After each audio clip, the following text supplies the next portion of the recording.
이번 시간에는 지난 시간에 이어서 이민서사와 조선족의 국민적 정체성에 대해서 이야기해 보도록 하겠습니다. 소설 고난이 연대의 학원은 1930년대 전체를 아우르는 간도 땅의 반일 민중 투쟁 및 중국 공산당의 영도, 해방된 연변 땅에서의 지속적인 투쟁 등을 다룹니다.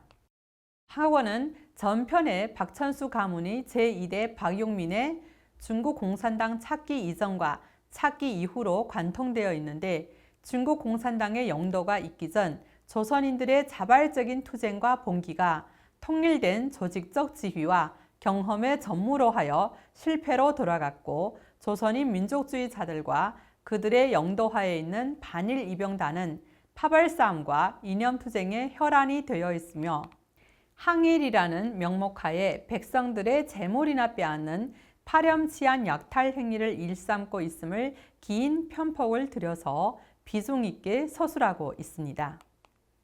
이를 통해 하루빨리 중국 공산당과 조직적 연계를 맺고 중국 공산당의 올바른 지도하에 항일투쟁에 투신하려는 박용민을 비롯한 조선인 혁명가들의 절박한 심정을 잘 드러내고 있습니다. 특히 학원은 1920년대 후반부터 1930년대 말에 이르는 중국 공산당 영도하에 동북에서의 조선인 공산주의자들의 반일투쟁을 생생하게 복원, 증언한 유일한 이주서사로서 특별히 중요한 사료적 가치와 의미를 지닌다고 볼 수가 있겠습니다. 소설에서는 연변의 농촌에서 중국 공산당의 영도하에 조선인 공산주의자들이 조선인 농민들과 한족 농민들을 지도하여 일으킨 감조 감식 투쟁의 성세호대한 모습, 그리고 1930년 5월 30일 밤 5.30 기념 폭동으로 일으킨 동척 회사 폭파 사건 등의 전말을 상세하게 다루고 있으며, 1932년 일본군이 일으킨 간도 대토벌의 피비린 참상과 해랑강 대학살 사건, 중국 공산당과의 단절과 분리를 위해 간도 농촌에서 시행한 안전농촌제도, 즉 복합제에 대해서 자세히 증언하고 있습니다. 다음은 이런 부분들에 대한 인용문들인데요. 한번 살펴보시고요.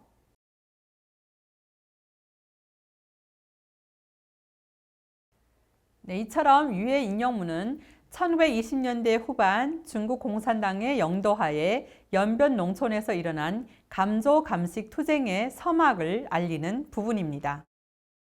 여기서는 천수동 농민들의 자발적인 투쟁이었던 1913년의 밀란과 중국 공산당의 영도하에 조직적이고 계획적으로 준비된 감조 감식 투쟁을 대비하고 있습니다.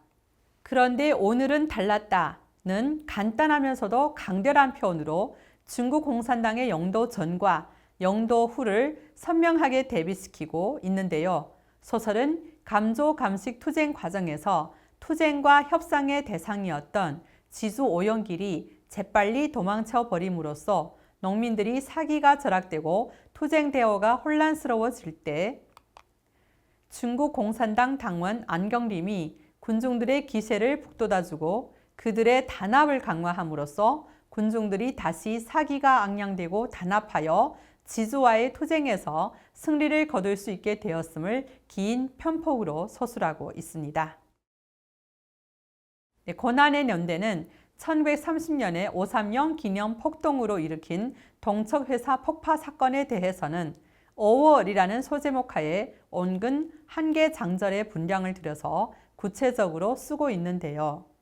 특히 소설은 주인공 박용민을 5월 30일 밤에 일어난 폭파 사건의 숨은 지휘자이자 주모자로 설정함으로써 투쟁의 목적, 준비 단계, 주도 면밀한 계획과 빈틈없는 실행, 성공적인 거사 등 사건의 전말에 대해서 생생한 화폭으로 증언하고 있습니다. 그럼 이 인용문을 쭉 살펴보겠고요. 이상의 인용문은 용정의 중국 공산당 지하당 책임자 박용민과 다른 지하 일꾼이 5월 30일 밤에 거사를 위한 비밀 계획을 점검하고 있는 장면입니다.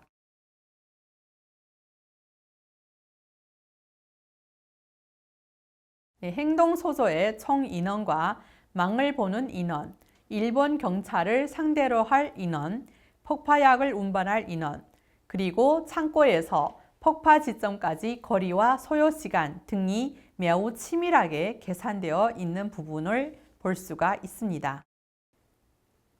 네, 역시 그 인용문인데요. 그 530 거사에 대한 인용문입니다. 결과를 이제 설명을 하고 있지요.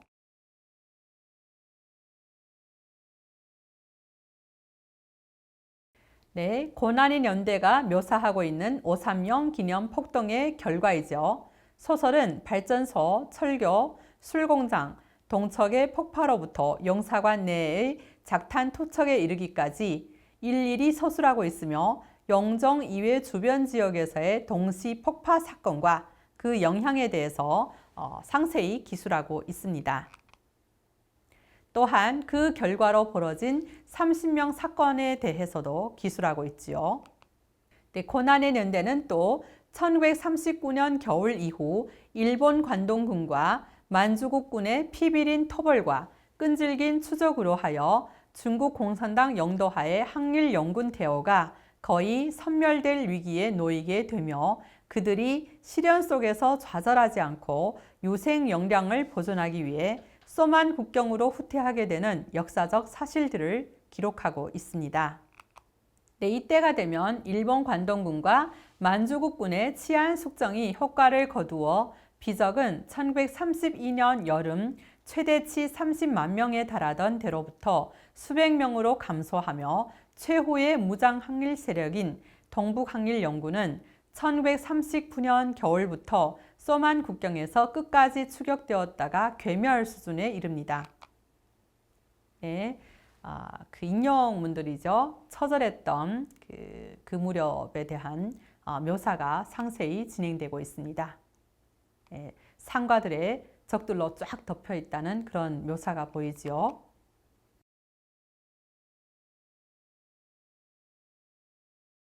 네, 이 인용문은 동북에서 일본군의 삼엄한 봉쇄와 소탕으로 농촌의 항일 근거지가 파괴되고 마을이 강제 철거되고 집단 불락이 만들어짐으로써 항일 연군과 백성들 간의 연락이 두절되는 등 1939년 겨울 이후 동북의 항일 연군이 절멸의 위기에 놓인 준엄한 현실을 사실적으로 기록하고 있습니다. 소설은 연안으로라는 제목하에 온근 한계 장절의 편폭으로 식량을 얻으러 떠났다가 그만 부대에서 떨어지게 된 박용민과 그의 조카 귀동이가 일본군의 추적을 피해 산속으로 부대를 찾아 헤매는 과정, 그 과정에서 두 눈으로 목격한 1937년 이후 일본군과 만주국군의 삼엄한 봉쇄로 동북지역 항일투쟁이 전면적인 침체기에 들어선 상황 등을 그대로 보여주고 있지요. 네, 또 인용문을 잠깐 보시겠습니다. 네, 이 인용문은 주요 지도자들이 연이어 희생되는 등 동북항일연군 전체 대오가 전멸의 위기에 놓인 상황에서 주력 부대가 소만 국경으로 전이한 상황과 불가피하게 대오에서 낙오된 전사들이 부대를 찾지 못할 경우 소만 국경에서 연안으로 갈 수 있음을 시사하고 있습니다. 이처럼 리근전의 고난의 연대는 1920년대 후반부터 1930년대 말에 이르기까지 중국 공산당의 영도하에 있었던 조선인 공산주의자들이 주축이 되었던 동북항일연군의 무장투쟁과 지하투쟁 등에 대해서 중대한 역사적 사건과 기록을 중심으로 복원하고 형상화하고 있지요.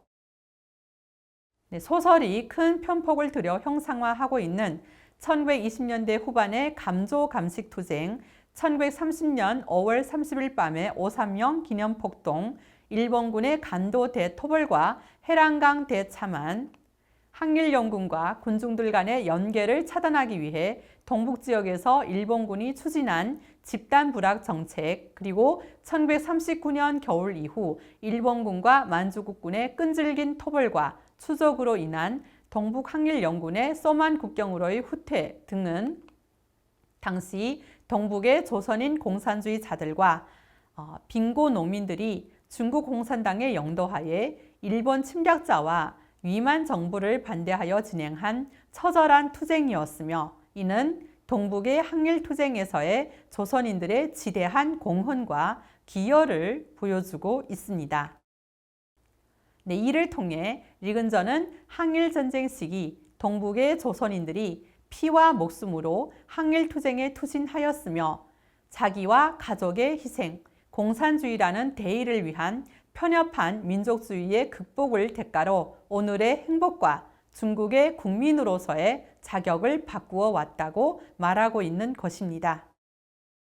네, 이번 차시에서는 고난의 연대에 나타난 1930년대 동북에서의 중국 공산당 영도하의 조선인 공산주의자들의 반일투쟁사에 대해서 살펴보았습니다. 다음 차시에서는 고난의 연대에 나타난 조선족의 역사적 정통성 확인, 연안에서의 귀환에 관해서 조금 더 살펴보도록 하겠습니다.